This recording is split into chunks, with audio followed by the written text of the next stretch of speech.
This is a story about a dude named Lane. He moved to the mainland and bought one place to stay. And then one day he went, tried to rent them out. And then he became one real investor man. Hey everybody, this is Lane with the Simple Passive Cash Flow Podcast. Couple announcements. Go to the website and sign up for a free call to get to know me, and maybe I can answer some questions you have.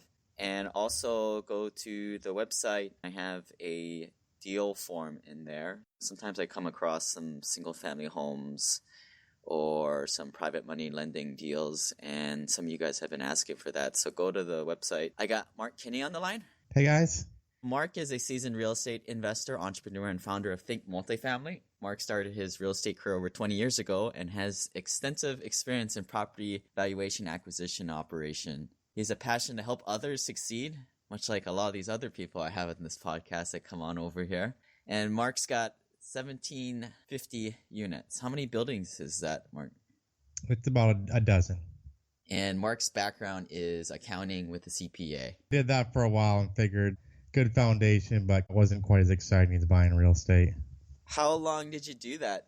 I did accounting for about 2.5 years, and I did IT after that for quite a while. And part of the IT consulting involved finances, and everyone, when they heard I was a accounting CPA background, I wouldn't advertise that because I really wanted to work on supply chain instead. So I would ignore those people and say I want to do supply chain. A lot of people that listen to this podcast are accountants, engineers, doctors, lawyers. They've got the day job, but they got this different job during the evening. Any kind of words of wisdoms, and maybe tell your story on how you transitioned out of that? Right. So my story, I graduated in accounting, did that for a while, as I mentioned.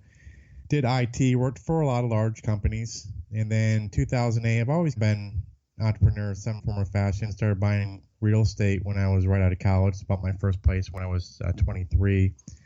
And then started getting busy. The day job, traveling, KPMG Consulting and SAP and such. And then a few years ago, I started my own IT company in 2008. That was going very well. But about 3 years ago, I have a wife and 2 kids, and I was sitting there thinking that something happened to me, which I don't want to have happen, but if something did, I really didn't have the passive income, at least enough to cover our lifestyle. So about 3 years ago is when we got more seriously involved in the larger assets. And I did that on the side like a lot of other people, which was real tough. And then about 2 years ago, I made the decision to stop doing IT consulting for the most part completely and focus just on real estate. You know, I took a hit financially. I was doing quite well with IT business, but my passion has been real estate ever since I was a little kid. And my wife as well, Tammy, has a big passion for real estate. So we made the plunge, and not everyone can probably do that, but we were in a position that allowed me to do that. Just went full force into finding properties and acquiring them. Did you start off with small multifamilies or single families? How'd you get started doing this? Right. Originally, 23 years ago, started buying 2, 3, 4 unit properties. And then a few years ago is when we started buying larger properties, and larger is relative. First property was really 2 32 unit properties.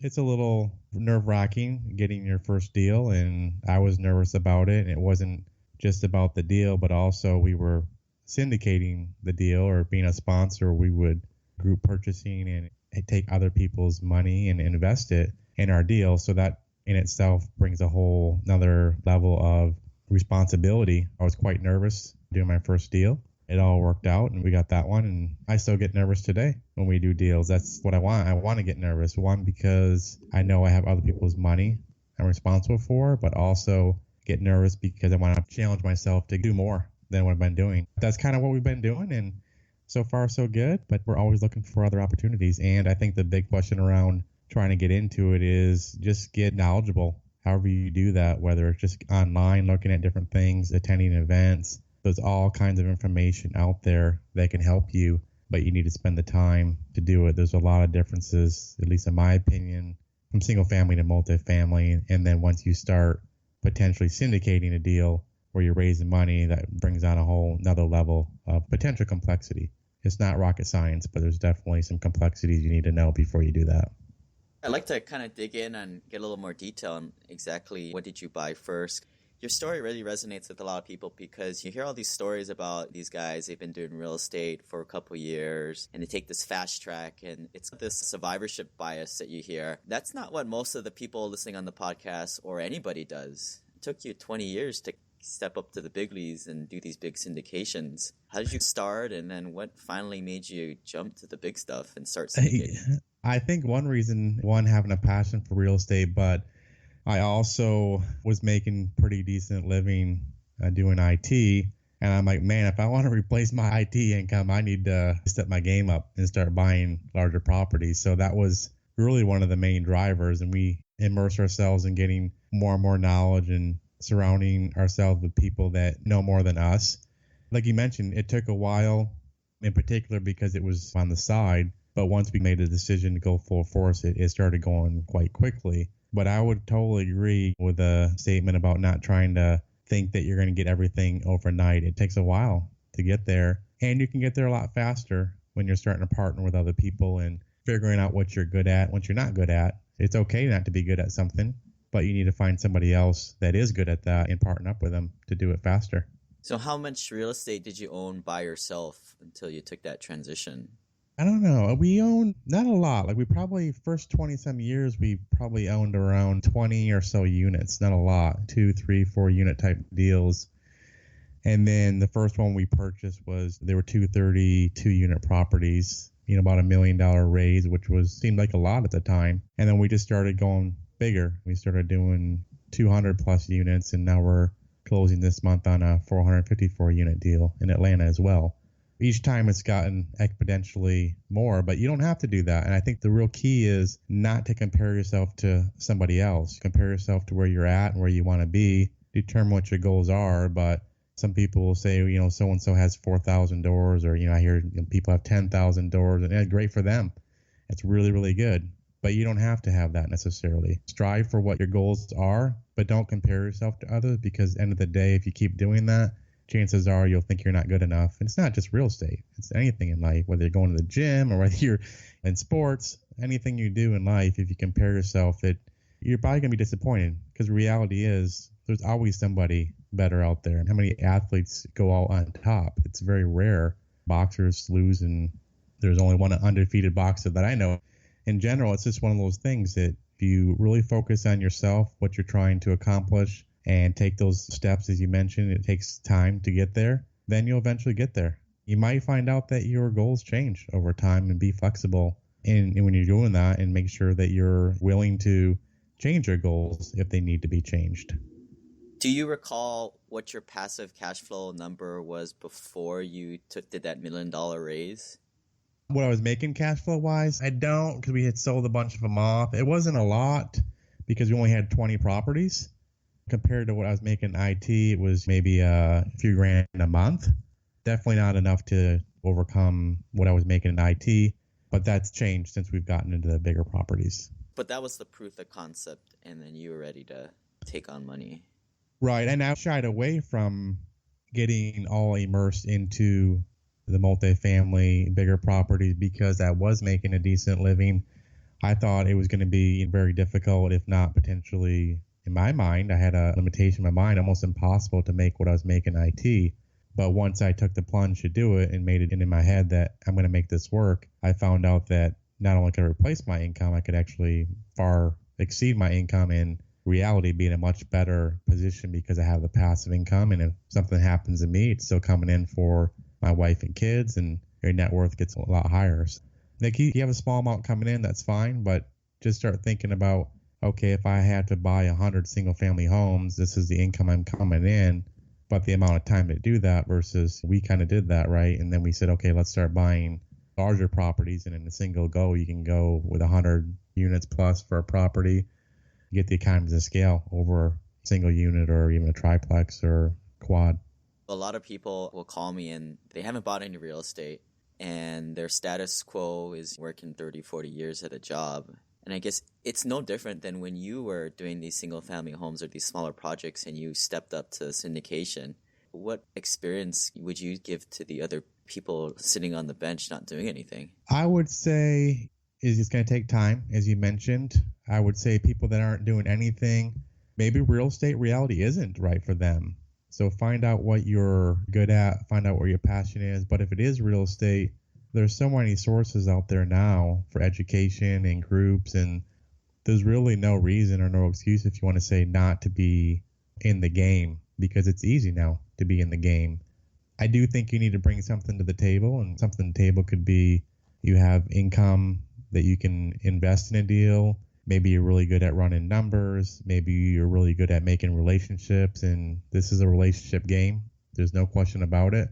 And you have to build a lot of those relationships with brokers and lenders and insurance and CPAs and all those different areas. Find out what you bring to the table. If you have something of value, you're going to probably have someone that's interested in working with you. And if you don't have something of value right now, figure out a way to get it based on what you're good at.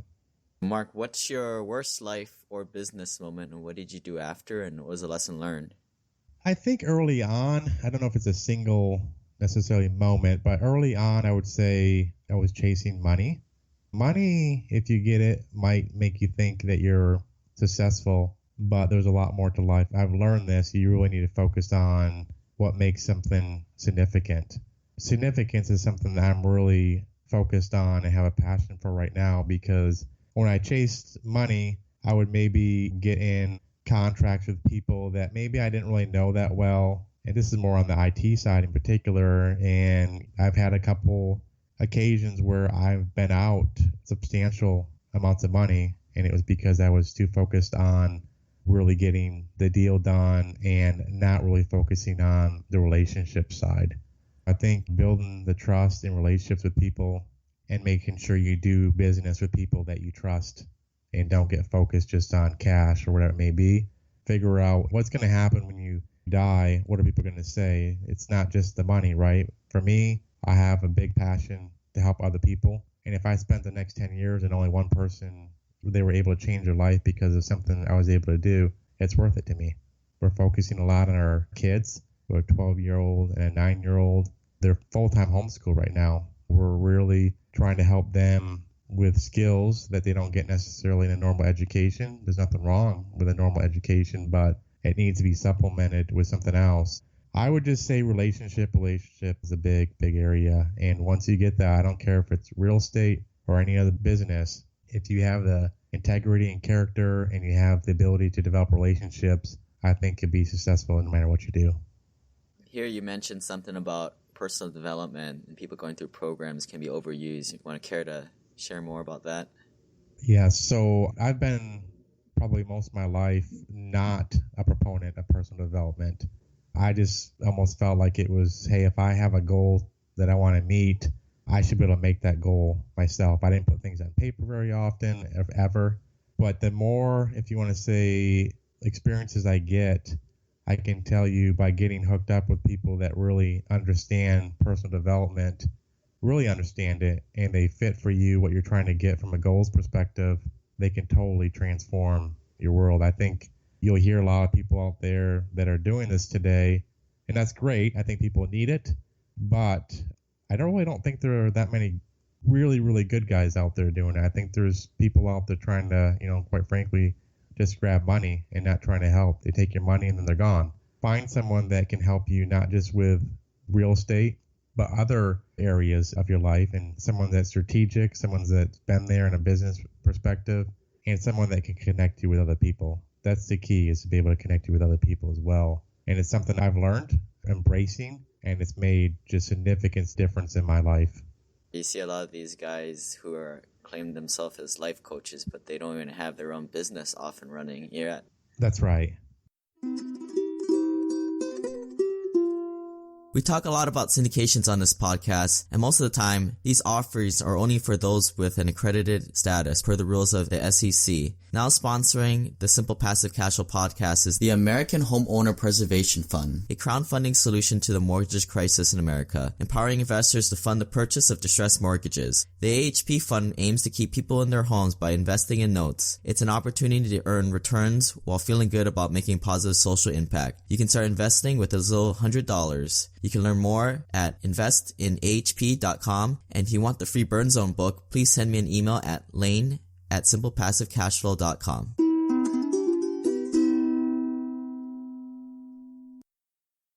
What's a current 2-week experiment and a 6-month project that you're working on to show people that you're working on new things and trying different things out yourself? If you're going to be in any business, and I've been in business, right? I started my own company and worked for a lot of Fortune 500 companies and things like that. And you sit there and say, well, why does a company survive and other companies that at one point were even better, they don't survive? And I think there are a couple of things. It's being teachable. I think it's being humble. I always tell my kids either stay humble or you'll be humbled by somebody else. Experiment-wise, what we're doing a lot of education now, really trying to help people make wise decisions in their multifamily real estate investing and really have a passion for kids as well. Today, actually, my son he's 12, did his very first multifamily deal analysis. He did a great job. We've been experimenting with more things like that, putting different ways to make it a little more simple for people. We have some applications we built, whether they're 2-week experiments or not. I wouldn't say that. They're probably a little bit more of a somewhere in between that 2-week and couple month experiment. But we built some applications to try to make things easier for people. And they're putting together a lot of material that really goes into the detail of what it really takes. People say they want to be a syndicator. What does that really mean? What does it really take? You're giving up one job potentially for another. Is that really what you want to do? So we're focused on not just selling the dream, like a lot of people, trying to somewhat sell this is reality.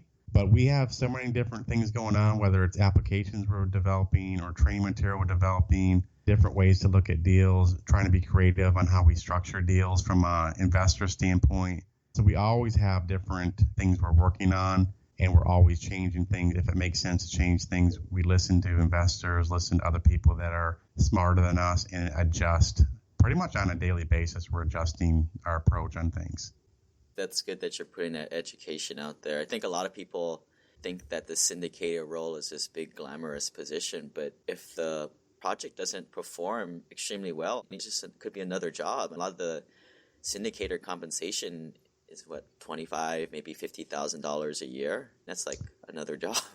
Right. You mentioned about being glamorous. It's funny because I used to travel a lot when I was doing consulting, and a lot of people say, oh, how glamorous you get to travel around. I'd be in 3-4 cities sometimes in a week.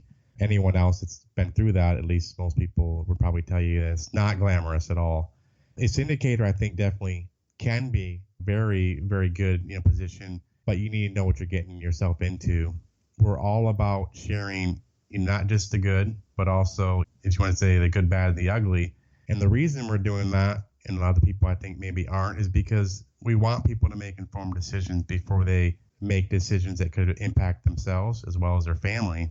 And I think that changing one job to the other is totally fine. That's what I did, and I love it. But I've always loved real estate. I've always had a passion for it. If you don't have a passion for it, you're probably much better off just investing passively. End of the day, I'd rather be sitting on a beach in Hawaii. My wife Tammy wants to move to Maui.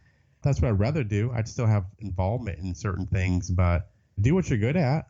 And if real estate is something you're passionate about and really good at, then look at doing syndication. But you have a lot more responsibility, not just from an investor standpoint, but also from Securities and Exchange Commission standpoint. There's certain rules you have to follow. And I know, people are out there syndicating deals that don't even know really what they get themselves into.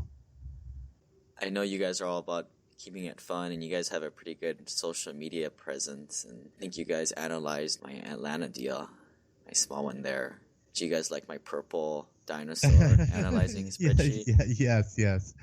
Exactly. We like doing that, right? And I think there are a couple of things in there, whether you some or not, but we pointed out. And because we've seen that before, the other income, for example, that you had in there and things like that. Exactly, the social presence piece. And that's, again, something I've ignored somewhat, but I can tell you without a doubt, if you're trying to build any business, it doesn't have to be about yourself, because I'm not about myself. Think Multifamily is much more than just my wife Tammy and myself.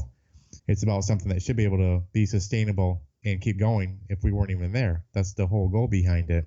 So social media for any business is key, not to become prideful and have a big ego. It's to really get yourself out there and help as many people as you can. We're on Bigger Pockets a lot more now, trying to give back to the community for people that are out there somewhat struggling to make decisions, and the information's out there. If we have it, we want to share it with them. Part of the reason I like multifamily is There's a lot less competition with the SEO presence, and how many apartment syndicators don't know that they can get spammed with these terrible newsletters by pissing people off. Right, exactly. You know? True. What's your simple passive cash flow number? And imagine you had 2 times that. First, what's that number? And then what would be your ideal day, detailed routine, what you'd be working on? My cash flow number is probably $1 million plus a year of just passive. Doesn't include other fees that come in for other syndications, things like that. But about $1 million a year is where I'm shooting to get. And as far as if I had twice that much, even with that, I would be fine. But if I had twice that number, I would be definitely on a beach somewhere. I would probably go to the gym, work out for a little bit, come back and have breakfast with the family, and then do something active, probably hiking or bike riding, something like that. Maybe go to lunch, and then I would definitely still be involved in looking at deals. It'd be a lot less involvement than I have now.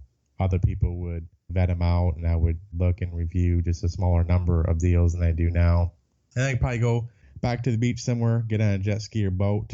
After that, I love cars, very, very much love cars ever since I was little. And I would be driving a nice car somewhere to dinner and maybe to a movie, or maybe dancing if Tammy could convince me to dance, which she does sometimes from occasion. So I'd maybe do that as well if she twists my arm. What kind of dancing? You ever watch the movie Hutch? Where the guy, he says, keep it right here where you're not moving around too much. That's pretty much me. I try to keep it right here and not try to get too crazy. It's just like at the club type dancing. It's nothing too much. The lazy man dancing. That's right. That's pretty much me. That's where I try to keep it if I go there. Well, with all this free time, you can learn all these kinds of different superhuman tricks. Exactly. There's something that you've recently thought about burning your cash on for a time savings or an improvement in quality of life? For improvement quality of life, I don't know if it's improvement in quality of life, but I guess one thing I would definitely be traveling more than I am now. I would also probably get the dream car. I don't drive. Oh boy, I almost hate to say it. This is probably one I wouldn't get no matter how much money I had, but all things being equal, I'd get a Koenigsegg. A lot of people probably never even heard of a Koenigsegg, but it's a beautiful, beautiful car. It makes a Lamborghini look tame in my mind, but it's not cheap. I don't know if I'd really ever get that no matter what I had. I don't want to sound like that's my goal, but as far as something I look at and somewhat really like, I don't like a lot of other things, but cars is my thing. If someone gave it to me, I wouldn't turn them down. People are catching themselves and saying to themselves, well, that's materialistic. That's like a sign that you've got a bad relationship with money and you associate it with greed. No, I would agree. I've never been very good at buying things, even when I have had money, and I almost feel guilty buying things, and it's something I'm working on. I still drive a 2009 car I paid off in 2009, and my son keeps trying to get me to buy something different. But I agree. I think that I've never really been one to go out and buy things, but there's nothing wrong if you've worked hard and you made sacrifices. I think at some point in time, it's good to be able to buy something for yourself, and it's something that I don't really ever do for some reason, but I'm going to try to get better at it. Now, does Tammy have some good idea that's actually useful? Well, a car is useful, right? It gets you around. But a plane is useful. A true. plane can compress time. Yeah. That car might be fast, but it's pretty negligible. True. I don't know, Tammy. Oh, for compressing time, is what you're asking, Lane? Or something that you guys, that aspirational item that you said that you've made it. Tammy would have a house probably in Maui on the beach. I would be there as well in my Koenigsegg. Tony Robbins identifies 2 large concepts that we're continually struggling to gain perfection at. The first is the art of fulfillment, and the second is the science of achievement. First, what's your secret or hack to science of achievement so others can steal it and emulate it? I think I touched on it a little bit, and I think it's really have what your goal is in mind. Don't focus just on the money. Focus on where you want to be. Money's definitely important. You need it to live, and there's nothing wrong with living, comfortably.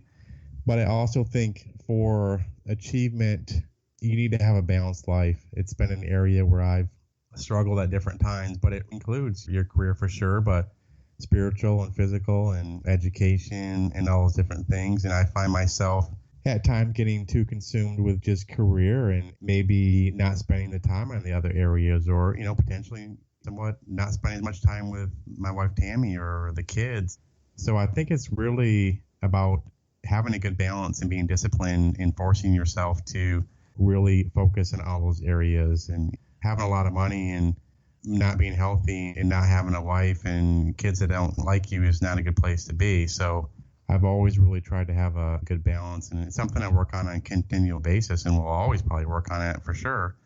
But it's a big thing. And I think the other big thing I mentioned too is for achievement is it's not all about you. Help other people achieve what they want to achieve. And I think you'll feel better about yourself and get that somewhat significance, and making sure you always stay humble. I don't care how big someone thinks they get, you need to stay humble. So what is one way that you teach that to your kid there, other than telling him that, then he won't listen? How do you model the way, or any kind of way that you consciously try and program that in? We have scriptures to read to him that God actually says it, so it's probably holds a little more weight than me saying it to him. But when he starts looking at something, he'll ask questions around, we have a big raise right now we're doing, and he's like, how much money did you raise? Really How super old is he? excited. He's 12, and then I have a 9-year-old daughter, and she saw it too. And I said, it doesn't really matter, and this could be all taken away in one day. So I really just try to really hone in on the fact that almost anything can be taken away in a day. Making sure that if they think they're good in sports or good in dancing, my daughter loves to dance and things like that, those aren't gifts necessarily that you just got on your own. Those are talents in lots of cases you were born with, and then you develop them to become a better person.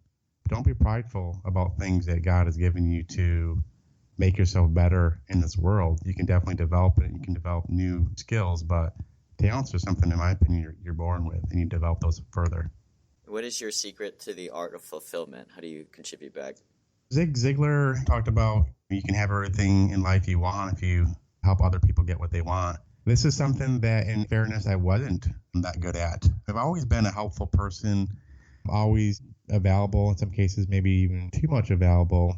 But I really have both Tammy and I really have a burning passion now really to help other people make informed decisions. And that's where we've started more of the education piece. We're developing applications to help people. And I think through education and then just meeting with people, understanding what they want versus if you're going to raise money, if your whole goal is just to raise money, I think that's probably not a good goal. I think the goal should be, I want to meet a potential investor. They may invest, may not. I want to learn what they're trying to achieve from their own goals perspective, and I'm going to listen to that, and then I'm going to make a decision whether I think I have something to help them.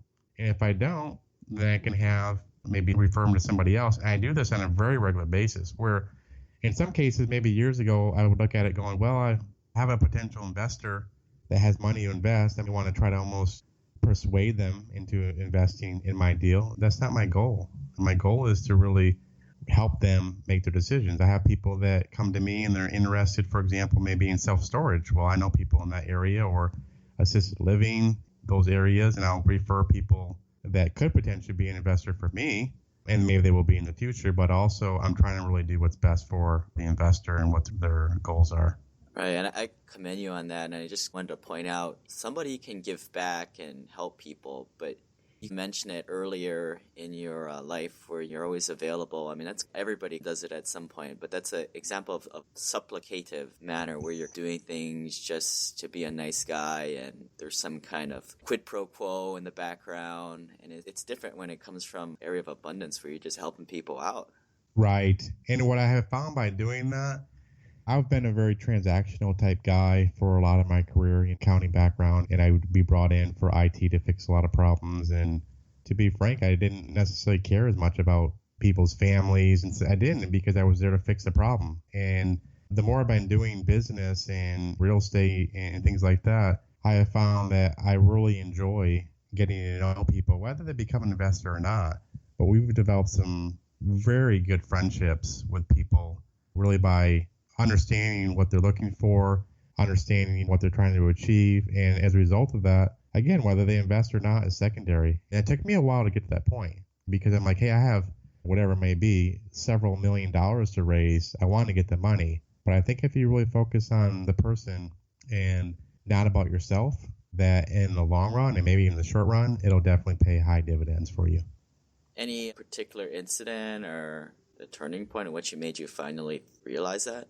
Back a little bit to that personal development side that I ignored for a lot of my life. I had my own personal development goals and philosophies, but I think just getting more exposed to other areas is really what has changed me to say there's really more to this than just a transaction, and understanding what people's goals are and then listening to people that have been successful and what they do, and the relationship side, and attending events that focus more on potentially not just real estate but other areas. So I've just gotten exposed through whatever online things, live events, to more areas outside of that I'd had in the past, and it's really opened my eyes that this is really critical. I'm seeing that as a result of that, I'm a lot happier as a result of it. I have a lot more deeper connections with people than I've ever had probably in a number of years. And that alone to me is worth what we're doing. All right, Mark, anything we missed to get your contact information out there? My contact information? Yeah. My email address is mark, M-A-R-K, at think, T-H-I-N-K, multifamily.com. So it's mark at thinkmultifamily.com. And then our website is thinkmultifamily.com. And we're all about trying to give back to people and help people and just really make people become a little more educated than they are before they make investments in real estate. I definitely appreciate, Lane, you having me on. Truly, it's a great thing, and I really appreciate what you're doing, trying to give back to the community. Thanks, Mark. We'll talk later. Thank you, Lane. Take care. This website offers very general information concerning real estate for investment purposes. Every investor situation is unique. Always seek the services of licensed third-party appraisers and inspectors to verify the value and condition of any property you intend to purchase. Use the services of professional title and escrow companies and licensed tax, investment, and or legal advisor before relying on any information contained herein. Information is not guaranteed, as in every investment there is risk. The content found here is just my opinion, and things change, and I reserve the right to change my mind. Above all else, do your own analysis and think for yourself, because in the end, you are the only person who is going to look out for your best interests.